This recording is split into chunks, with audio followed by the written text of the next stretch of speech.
At our wedding ceremony, my husband's junior assistant played the wrong photos. The large screen was supposed to show my bridal portraits, but instead, it displayed a picture of her in a wedding dress with my husband. They were holding hands, fingers intertwined, gazing deeply into each other's eyes, their expressions blissful. A gasp rippled through the entire hall. The assistant, sobbing and sniffling, asked me if we could postpone the wedding. My husband, completely unfazed, leaned in and whispered his idea to me. Everyone's already here. Postponing now would be so embarrassing, and it's bad luck. Besides, nobody really knows what the bride looks like. Why don't we just let her marry you in my place for now? My friends were dumbfounded, expecting me to fly into a jealous rage at his words, but I simply nodded and said it was a fine idea. Seeing how composed I was, my husband looked quite pleased with himself. He promised that since we were already legally married, he would find time to throw me another wedding, but he seemed to have forgotten something. He had just signed our divorce papers.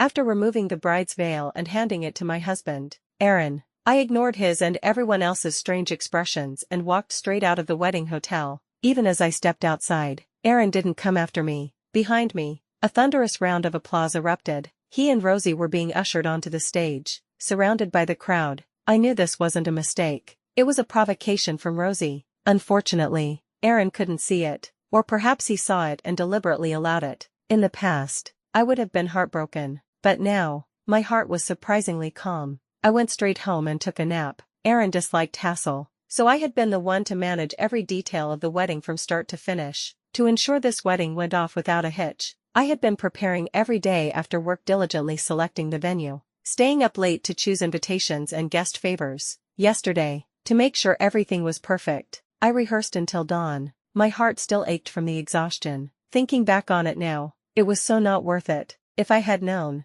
I would have just gone through the motions myself. I was sleeping soundly when a call from Aaron jolted me awake. "Taylor, the wedding's over. Where are you?" His cheerful voice on the other end was almost comical. I had been home for so long, and he hadn't even noticed. Or maybe he had noticed but simply didn't care enough to spend any thought on me. I yawned. "At home." There was a half-second of silence on his end. "Taylor, are you still angry about the wedding?" he asked, feigning ignorance as he always did, but he was wrong this time. I wasn't angry, just bored. "No," I answered truthfully. He didn't believe me at all. "I know you're upset, but I was thinking about the company's reputation. Many of the guests today are business partners. If they saw us mess up something as simple as the photos, they might question our competence. I was just trying to save you from becoming a joke." Rosie was under a lot of pressure today, too. "You have no idea how much people made her drink. She took all those toasts for you. You should be thanking her." I found it laughable. I wondered if someone had stolen his brain amidst the wedding crowd.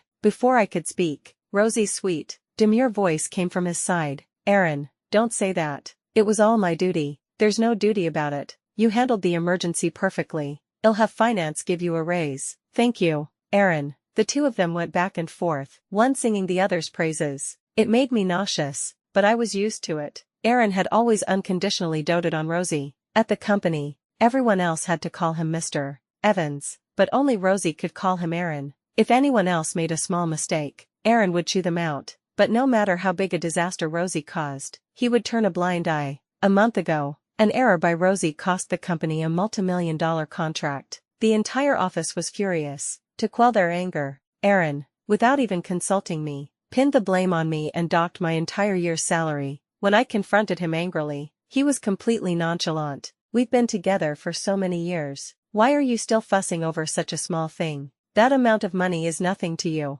But Rosie comes from a poor background. If her salary is cut, how is she supposed to live? "Fine, I'll make it up to you." Okay, this wedding was his compensation. Hearing my silence, Aaron sighed. "Taylor, can't you learn from Rosie? She's younger than you but so much more mature." When a problem arose, she was actively trying to solve it. She even brought her parents over to make the wedding feel complete. You don't have parents, so it's understandable they couldn't come. But you can't just storm off and refuse to communicate whenever something goes wrong, leaving me to clean up the mess. Hearing him mention my parents, I couldn't help but sneer. When he was a child, his house caught fire while he was home alone. My father, in an attempt to save him, rushed into the flames and was severely burned. He didn't survive. My mother, overwhelmed by grief, passed away soon after. The night my mother died, he held me as I sobbed, promising over and over that he would never leave me. It had only been 8 years, But now, in his mouth, my parents' deaths had become a shortcoming, a reason I was inferior to Rosie. In the past, this would have sent me into an emotional breakdown, and we would have had a huge fight. But now, perhaps because Aaron had done so many absurd things for Rosie, I was mentally prepared. My heart was surprisingly at peace. "You're right. It was my mistake," I said softly, perhaps hearing the calmness in my voice. Aaron's tone softened as well. "It's okay to make mistakes, as long as you learn from them. If you just apologize to Rosie, this whole thing..." Before he could finish, I cut him off coolly. "You misunderstand. What I mean is, my mistake was coming to you in the first place, getting legally married to you, and, most of all, letting my father save an ungrateful bastard like you." Aaron was stunned for a moment. Then his voice turned cold with anger. "Taylor, what's that supposed to mean?" Hearing his anger, I no longer felt the need to grovel and apologize to soothe him as I used to. Instead, my voice was level. "Aaron, let's get a divorce." As the words left my mouth,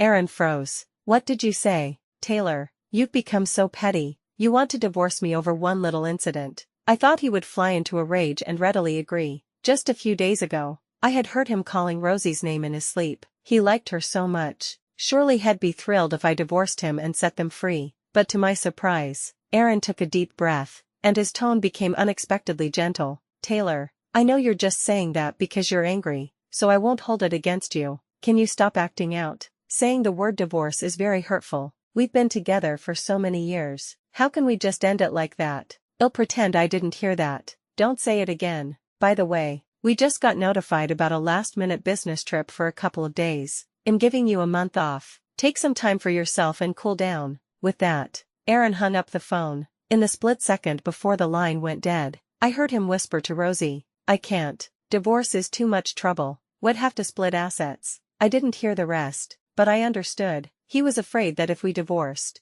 I would take a portion of his assets. I let out a cold laugh, at a loss for words. Aaron told Rosie everything, from what he ate for his 3 daily meals to the company's core secrets. I once warned him to be more careful, but he dismissed my concerns, telling me he trusted Rosie. He gave Rosie so much trust, yet he didn't hesitate to suspect me with the darkest of intentions. But it didn't matter anymore. I contacted a lawyer and had him draft a divorce agreement. To expedite the process, I chose to leave with nothing. Next, I sent a resignation message to HR. The HR manager didn't know about my relationship with Aaron and quickly responded in a professional manner. "Mr. Evans and Ms. Joe are on their honeymoon. I don't dare disturb them right now. Could you please submit your resignation again in a month?" I wasn't surprised. I had already guessed that Aaron's business trip was a lie. News of Aaron's wedding was all over our social circle. Who would possibly ask him to handle work at a time like this? "I can't wait. Please just accept it for now. You can give it to him after the honeymoon.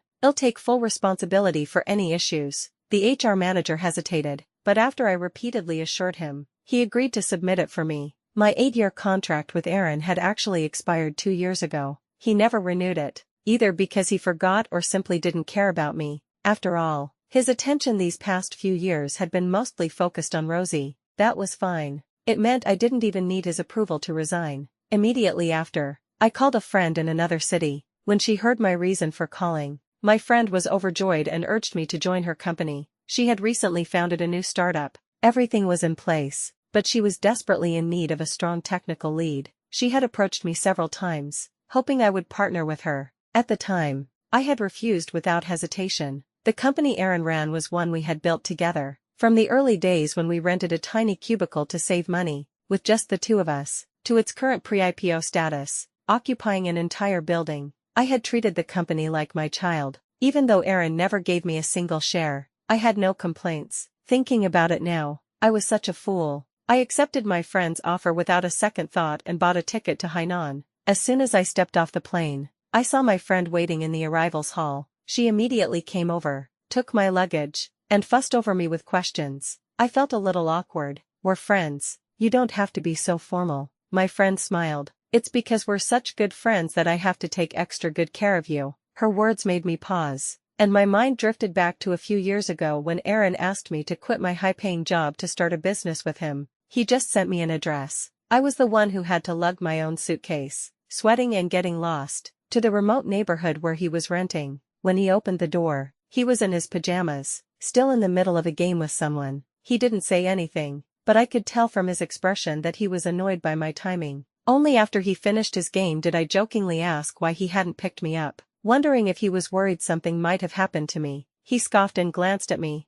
What could happen in broad daylight? Besides, we're an old married couple. You can come by yourself. What's there to pick up? Thinking back now, good friends was just an excuse. The truth was, I simply wasn't important enough to him. That afternoon, my friend took me to see some apartments. After settling on a place, she brought a few other friends and treated me to dinner at a 5-star hotel. My friend went to park the car, so I went upstairs first. As I walked through the revolving door, I heard a familiar voice. Hey, isn't that Taylor? I turned instinctively and saw Aaron and Rosie at the front desk, fingers intertwined, leaning against each other. Seeing me, Aaron reflexively pulled his hand away. A flicker of displeasure crossed Rosie's face, but she quickly composed herself and walked over with a smile. Taylor, what a coincidence. HR mentioned you were looking for Aaron. You could have just called. Why come all the way here in person? Aaron seemed to recall something as well, his brow furrowing. Are you following me? What does that mean? You don't trust me. I found it amusing but was too tired to explain. I'm not following you. I'm here to meet a friend. Aaron clearly didn't believe me. Give me a break. You think I don't know whether you have friends or not? If you're going to follow me, just admit it. Why lie? He sneered, as if he had seen right through me. I fell silent, unsure what to say. He knew me best. He knew I had no family or close friends in the city, yet he still chose to leave me there to cool down by myself. I remembered last year when he lied about going home for the holidays but had actually gone to be with Rosie. His excuse at the time was that Rosie was feeling down, had no friends there, and he was afraid she'd do something reckless. Aaron, since Taylor is here, you two can talk. Oh, and can I have the room key? Rosie smiled and held out her hand to Aaron. Aaron naturally took the key card from his pocket and handed it to her. Okay, wait for me upstairs. All right. As she left, Rosie shot me a triumphant glance. The meaning was obvious. They had booked one room. Aaron seemed to realize it too. A flicker of panic in his eyes. The front desk said there was only one room left. Don't get the wrong idea. It's a suite. I'm sleeping on the sofa. But I remembered he had a habit of having his assistant book hotels in advance for any trip, whether for business or leisure. I didn't bother to expose his lie. I took the prepared divorce agreement out of my bag. I had planned to get him to sign it after settling into my new job, but since we ran into each other here, it was the perfect opportunity. What's this? Aaron opened it quizzically. Just as he was about to read it, a scream echoed from upstairs. It was Rosie. Rosie, what's wrong? Aaron's voice was filled with panic. Without a second glance, he hastily signed the document and turned to leave. Aren't you going to see what you just signed? I couldn't help but ask. Aaron's tone was dismissive. What else could it be besides you asking for money? With that, before I could say another word, Aaron hurried away. I let out a self-deprecating laugh. His rushing figure gradually merged with a memory from years ago. That year, I was seriously ill in the hospital and didn't have money for surgery. Aaron told me not to worry, that he had a plan. When I woke up in the middle of the night, I saw his exhausted figure, making call after call to borrow money for me. From that moment on, I silently promised myself that no matter what happened, I would never let him down. Later, our company grew, and money was no longer an issue. But Aaron and I could never go back to how we were. I placed the divorce agreement in my bag. In 1 month, after the cooling-off period, Aaron and I would have nothing to do with each other. By the time I took the elevator to the private dining room, my friends had already arrived. After a few rounds of drinks, my friend started reminiscing about the old days. She mentioned how I had repeatedly turned down her startup offer and asked if I had a boyfriend. Aaron had never wanted to publicize our relationship, so very few people knew. Even at our wedding, he only invited business partners, no friends or family. His explanation was that since our friends were in another city, they wouldn't be able to come even if we announced it, and it would just look like we were asking for wedding gifts. He suggested we get married quietly and celebrate with them when we went back. I didn't think much of it then, but looking back now, his arrangement was just a roundabout way of creating an opportunity for Rosie to be the bride. We're divorced now, I said calmly. The room fell into a dead silence. Everyone looked at me, hesitating, as if debating whether to offer comfort. I took the lead and raised my glass. He was just a jerk. Getting divorced is a good thing. From now on, I'm staying here and making big money with my girls. Yes, to making big money. The lively atmosphere quickly returned to the room as everyone raised their glasses. The next day, I successfully signed the contract with my friend and began focusing on my career. The business was already well developed, and with the addition of new technology, it took off like a rocket. In just half a month, our profits had tripled. My friend was thrilled and organized a celebration party at a tourist resort in the suburbs. I never expected to run into Aaron and Rosie there again. The two of them were sitting by a bonfire, with Aaron attentively peeling shrimp for Rosie. I don't know what Rosie said, but Aaron laughed and fed a shrimp into her mouth. Then he raised his shrimp juice-covered hand and playfully pretended to wipe it on her face. Rosie giggled and dodged away. Just when Aaron thought he had succeeded, Rosie suddenly dove into his arms. Aaron's face flushed to the tips of his ears, and he looked thoroughly pleased. I remembered how Aaron used to dislike it when I played such childish games. He always complained that shrimp made his hands dirty, so he rarely ate them. I was always the one who peeled them and coaxed him into finishing them. I had to admit, after getting with Rosie, he had certainly changed a lot. That young couple is so sweet, my friend said, walking over. She looked at them and then teased me with a smile. Feeling envious, I shook my head with a faint smile. It's too messy. My friend looked confused. I didn't explain and turned to leave. I thought that with so many people around, Aaron wouldn't see me, but just as I turned, I heard his cold voice. Taylor. In my peripheral vision, I saw Aaron striding towards us. I didn't want to see him again, so I quickened my pace. I thought he would get the hint and stop, but unusually, he ignored everyone else and rushed in front of me. Taylor, are you deaf? Didn't you hear me calling you? I knew his personality, so I stopped trying to avoid him and asked calmly, is there something you need? Aaron seemed perplexed by my cold attitude and was momentarily speechless. It was Rosie who spoke first. Taylor, what a coincidence. To think we'd meet again, and twice in this place. I could hear the hidden meaning in her words. Aaron heard it too, and his gaze towards me hardened. Why are you still following me here? I was speechless. I'm not following you. It's just a coincidence. Huh. Once is a coincidence. Twice too. I don't believe in such coincidences. Besides, if you weren't following me, why did you look so guilty just now? Why did you run? Aaron stared at me, his eyes filled with derision. He was clearly only going to believe his own suspicions. Rosie chimed in, looking aggrieved. Aaron, please don't fight with Taylor. Maybe I should go back and let her stay with you. Actually, I wanted her to accompany you on this business trip in the first place.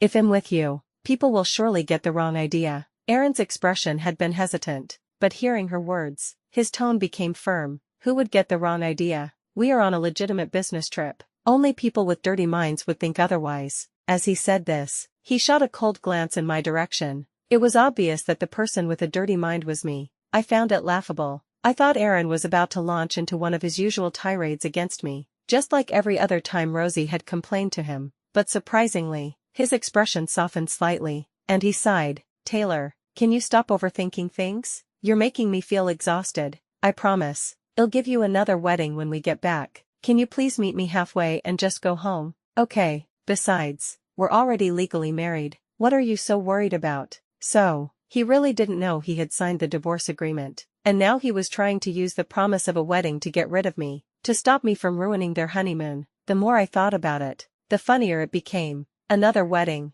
I scoffed and pulled the divorce agreement from my bag, shoving it in his face. You really are a forgetful person. Aaron, have you forgotten? We're already divorced. I made a point to show him the signature at the end of the divorce agreement. Aaron froze, his initial look of disdain turning serious. Then, as if he'd thought of something, he let out a cold laugh. Taylor, do you have any idea what the penalty is for forging important documents? Your imitation is pretty good, but I don't remember signing this. He raised an eyebrow smugly, certain that the signature was a forgery. I didn't bother explaining. I just held the agreement out to him. Then take a good look and see if that's your handwriting. Aaron looked annoyed but took it suspiciously, examining the signature closely. His brow furrowed. He must have recognized it as his own handwriting. Aaron's signature was unique, with many small details that were difficult to replicate. His face darkened. He was silent for nearly half a minute. Then, Aaron looked up at me, his tone cold and stern. Taylor, I don't care how you managed to copy my signature onto this, but what you're doing is illegal. I advise you to stop before you go too far. His murderous gaze fell upon me. I just found it laughable. But this kind of distrust no longer had the power to affect me. I offered a helpful reminder. A month ago, at the hotel, did you sign a document without even knowing what it was? At my words, Aaron's pupils constricted. He stared at me in disbelief, a complex mix of emotions in his eyes. You don't have to look at me like that. I'm leaving with nothing. I won't take any of your assets. So, signing this contract doesn't cause you any loss. My voice remained calm throughout. My gaze shifted to Rosie, and I noticed the corners of her lips turn up, as if she was in a good mood. Stop this nonsense. You were the one who wanted to get married, and now you're the one who wants a divorce. Why do you get to make all the decisions about our marriage? Aaron suddenly roared, angrily. He tore the divorce agreement into pieces and threw it into the nearby bonfire. The document instantly turned to ash. Rosie's cheerful expression froze on her face. I was also a bit confused as to why he was so angry. I was the one who proposed, but it took years of me begging and pleading before he finally agreed to marry me. Every time he refused, he said he wanted his freedom. Now that I was giving him his freedom, why was he suddenly rejecting it? Though I was perplexed, I still gave him a helpful reminder. My lawyer called earlier. A no-set divorce where one party leaves with nothing doesn't require mutual consent. The divorce certificate has already been issued. This agreement was just a piece of paper. Burning it doesn't matter. Aaron froze, staring at me in disbelief. Rosie's expression relaxed, and she suppressed her inner joy as she reached out to gently take Aaron's arm, comforting him in a low voice. Aaron, don't be angry. What Taylor did wasn't right. But, before she could finish, Aaron shoved her hand away. This was probably a first. Rosie stood there, stunned. Aaron seemed to realize what he had done, and his expression turned awkward. Then, as if remembering something, he took her arm. I'm sorry, did I push you too hard? I didn't mean to. As he spoke, he shot a quick glance at me. He was clearly trying to provoke a reaction. He used to do this all the time. Whenever we were in a cold war or had an argument, Aaron would deliberately be affectionate with Rosie, and every time, I would get jealous and lose my mind, apologizing and admitting I was wrong. It was a tactic that never failed him, but he didn't seem to realize that it only worked because I loved him. Now, I just found him tedious. Seeing my silence, Aaron looked a bit embarrassed. After a moment, he played his trump card. All right, Taylor, I know what you're angry about. Tomorrow, I'll give you a raise and promote you to director. Consider it compensation, and well, let this go. Okay. Before I could respond, my friend, who had been silent, spoke up. An equity stake as compensation. She gave a light laugh. Sorry, Mr. Ex-husband, but Taylor is now a shareholder in our company. It's not very appropriate for you to be poaching our talent right in front of us, is it? Aaron's face turned pale. What did you say? What shareholder? My friend ignored Aaron's expression and continued, smiling at me. Taylor, so this is the ex-husband you told me about. You turned me down so many times for him.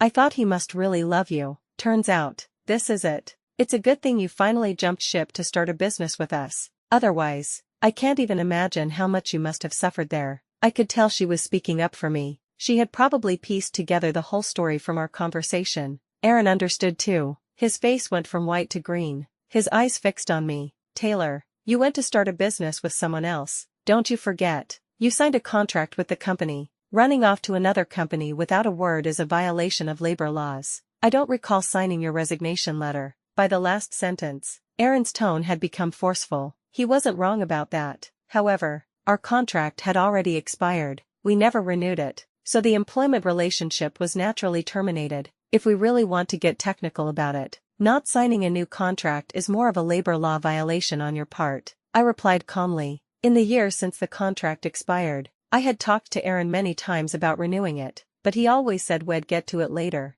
Later never came. When I brought it up too often, he would get annoyed. It seemed like a trivial matter, so I eventually stopped pushing. I never thought that decision would save me so much trouble now. Aaron seemed to remember this as well. He clenched his jaw, furious, wanting to say something, but the words died on his lips. I was tired of wasting time with him. There's nothing more to say. We are completely over. Aaron, you can finally embrace the freedom you've always wanted. With that, I ignored him, took my friend's arm, and turned to leave. After a few steps, I heard Aaron's exasperated voice behind me. Taylor, you'll regret this. Regret was not something I would feel. In the following months, I was happily engrossed in my work at my friend's company. The project progressed smoothly, and in less than 6 months, our company had expanded and made a name for itself in the industry. I also received a handsome income. Combined with my previous savings, I was able to buy a house in Hainan with a single payment. On New Year's Eve, my friend invited all of us who weren't going home to go on a trip together. I thought it was too cold and preferred the comfort of my home, so I declined. In the evening, I was curled up on the sofa, scrolling through my phone while the New Year's gala played in the background. Outside, The sound of firecrackers filled the air, a mix of festive noise and quiet solitude, but I felt completely at ease. New Year's had always been like this. Even when Aaron and I lived together, he would either go back to his family or ditch me to go out with his friends. One year, I caught him going to the movies with Rosie. He explained that Rosie couldn't go home for the holiday and was very lonely, so he wanted to keep her company. He also said that I was used to being alone, so I would probably be more comfortable by myself. But he seemed to forget the reason I was always alone. I was idly scrolling through my phone when my finger paused. I saw a post from Rosie on my feed, and she had tagged me. The picture showed Rosie covering her ears and smiling as she hid in Aaron's arms, with brilliant fireworks exploding in the background. The caption read, "It's okay to be abandoned. You'll always find someone who makes you happier and more comfortable." This post was clearly meant to provoke me. I thought for a moment and then liked it. I also left a comment, "So happy for you. Unlike me, all alone in the new house I just bought." I had heard that Aaron's company ran into some financial trouble recently. To pay off the debt, he had to auction off his house. I usually couldn't stand Rosie, but when I dished out some of that same passive-aggressive sweetness, I found it was actually quite satisfying. Less than 2 minutes later, I noticed Rosie had deleted her post. I sent Rosie a message. "Why did you delete it? I was about to send you pictures of my house." 2 seconds later, when I tried to send another message, I saw the red exclamation mark. She had blocked me. I was a little speechless. Just as I was about to text my friend to complain, there was a knock on my door. Thinking it was the food delivery I had ordered, I slipped on my slippers and went to open it. The moment I opened the door, a huge bouquet of flowers was thrust in my face. Before I could react, I heard a chorus of cheerful voices. "This house is amazing. The location, the environment. The only thing missing is a bit of life." Good thing I said we should buy some flowers to decorate. See,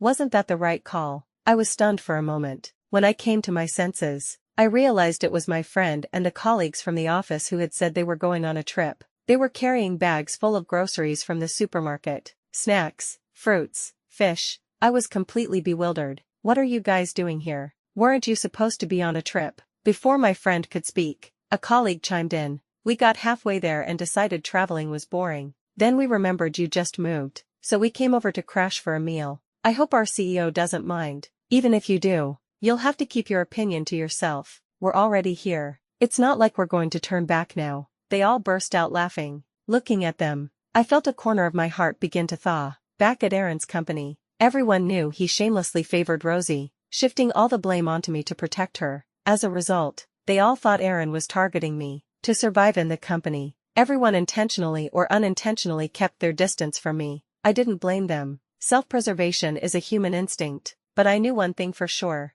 This past year, I may have lost a love, but I had gained a wealth of friendship. That night, we gathered around for hot pot. After a few drinks, my friend slipped and fell on the stairs, injuring her leg. I rushed her to the hospital. While getting a number and picking up her prescription, I heard a familiar voice coming from the stairwell behind me. "Aaron, why are you making me get an abortion? This isn't just my child, it's your child too." It was Rosie's voice, but I remembered the old Rosie. The one with the sweet, obedient voice who knew how to charm Aaron. I had never heard her speak to him in this tone. I paused, thinking I had misheard, and walked over to the stairwell entrance. I saw Rosie and Aaron, both with grim expressions. It looked like they had just had a huge fight. I was surprised. Before my divorce from Aaron, they were always inseparable whenever they met, getting along perfectly. Aaron sneered, "With the company in its current state, how can we keep this child? We can't even handle our own affairs. Even if the baby is born, what resources can you give her? How will you raise her?"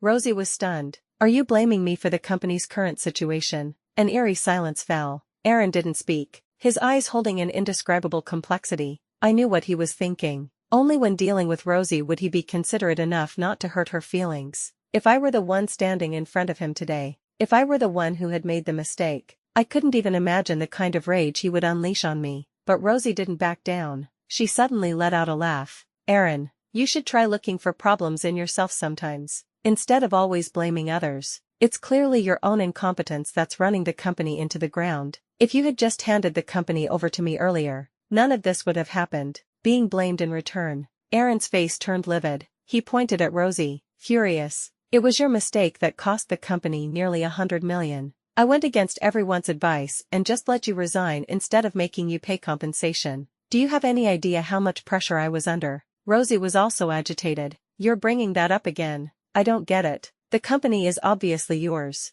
It was those old geezers who wouldn't let it go. You should have just fired them. Why did you make me leave because of them? You should have just fired them. Like you fired Taylor. Slap. The moment the words left her mouth, Aaron, in a fit of rage, slapped her across the face. It was so sudden that even I was startled. I didn't understand why he would suddenly resort to violence. Rosie turned her head to the side and sneered. I knew it. You're still not over Taylor. Are you getting rid of the baby for the baby's sake? Or because you can't forget Taylor and want to get back together with her? Don't think I don't know what you're up to. With that, she stormed off. By then, I had already returned to the waiting area. Hearing their words, I just felt that having my name mentioned by them was unlucky, but it had nothing to do with me anymore. This was the path they had chosen for themselves. After taking my friend home, I returned to my own house. The rooms had been tidied up. I was about to go to bed when I received a phone call. The caller was Aaron. After a moment's thought, I simply declined the call. There was nothing left between Aaron and me. The divorce was final.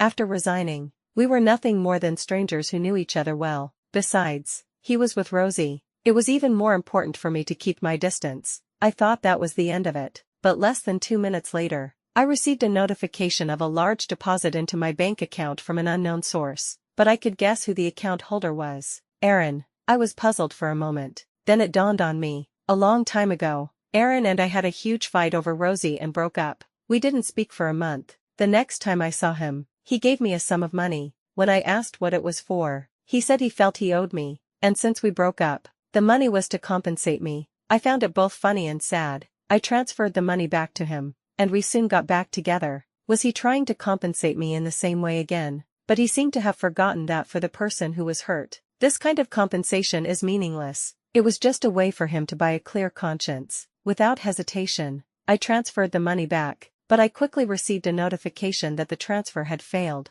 Aaron had already closed the account. As I was wondering how to deal with this, a message from my friend came in. We chatted for a while, and by the time we finished, it was already late. I pushed the matter to the back of my mind. After the new year, the company had grown even more impressive. However, on the first day back at work, an accident happened. When I arrived at the office, I saw a crowd gathered at the entrance, seemingly arguing about something. What's going on? I walked over, puzzled. My employees saw me and cleared a path. Only then did I see a few police officers standing at the door, with Rosie and Aaron beside them. Seeing me, Aaron guiltily averted his gaze. Are you Taylor? A police officer showed his badge. Someone has filed a report, accusing you of stealing company secrets and embezzling public funds. Please cooperate with our investigation. With that, he held out a bank transfer record in front of me. Please take a look. Is this your account number? I took the photo and realized the amount was identical to the sum Aaron had transferred to me a while ago.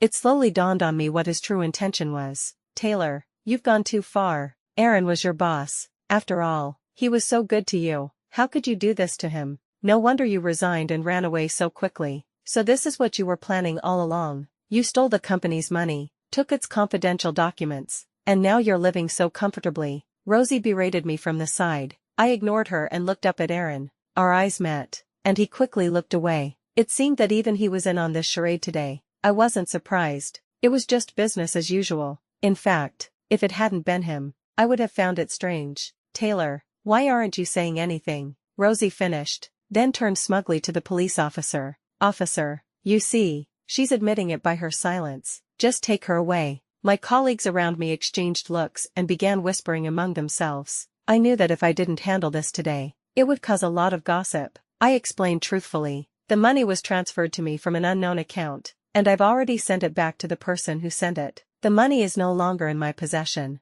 As I spoke, I glanced at Aaron. He pressed his lips together, lost in thought. Rosie, as if she had anticipated my response, sneered. Taylor, the police just discovered yesterday that the account is registered under your name. And as for your claim that you sent the money back, take a look. Is this the card the police intercepted? Rosie handed me a bank card. It was indeed the one I had mailed. Before I could speak, Rosie smiled. But this card was addressed to your company. Taylor, your excuse is a little too far-fetched, don't you think? I finally understood. Since they had brought the police here, they must have arranged everything perfectly. Just then, my friend arrived at the office. After I explained the situation, she frowned. I thought she was worried. as this incident would undoubtedly affect her company's reputation. I was about to say that I would leave to cooperate with the investigation and that I could handle it myself. But before I could speak, my friend said with unwavering conviction, "I believe Taylor would never do this. I am willing to go with her for the investigation. But let's be clear first. If this turns out to be slander against Taylor, how will you apologize to her?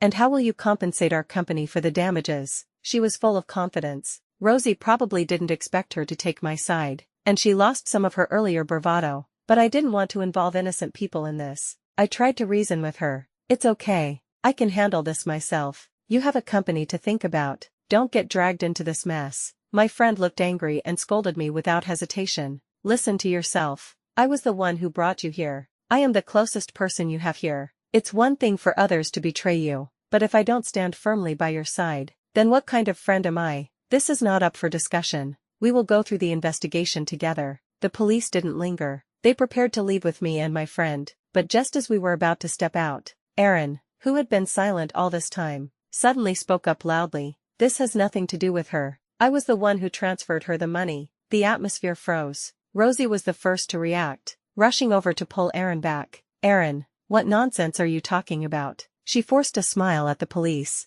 then turned on him. "I know Taylor is your ex-wife and you still have feelings for her, but this is a serious matter." Aaron looked at her with a coldness I had never seen before. "I have proof," he said, word by word. "Proof that you stole my phone and set this up. And proof that you embezzled company funds and framed others for it. I have all of it." The situation had completely reversed, sending ripples of shock through the crowd. My friend looked at me quizzically, clearly confused about what was happening. I was also stunned, looking at Aaron, feeling a sense of déjà vu. A distant memory surfaced. A long time ago, when we were dependent on each other, I was once accused of shoplifting at a supermarket. Aaron grabbed the accuser, demanding that they clear my name, but I couldn't remember what happened in the end. It was too long ago. That was one of the few times Aaron had shown me trust. Now, he presented the evidence piece by piece. Rosie struggled, trying to argue, but she was quickly taken away by the police and put into the car. My friend and I also went to give a brief statement. As we were leaving, I heard that the evidence against Rosie was conclusive. Given the large amount of money involved and the malicious nature of the crime, she was likely facing a prison sentence. Although Aaron had provided the evidence, as an accomplice, he wouldn't get off lightly either. "If you're willing to help, his sentence might be reduced." As we left the police station, my friend looked at me with a complicated expression. "What are your plans? Will you still help him?" I turned to her and smiled brightly. "What do you think?" My friend paused, then, as if she understood, she nodded. I looked up at the sky. It was overcast, but it wasn't raining. My world, however, was perfectly clear.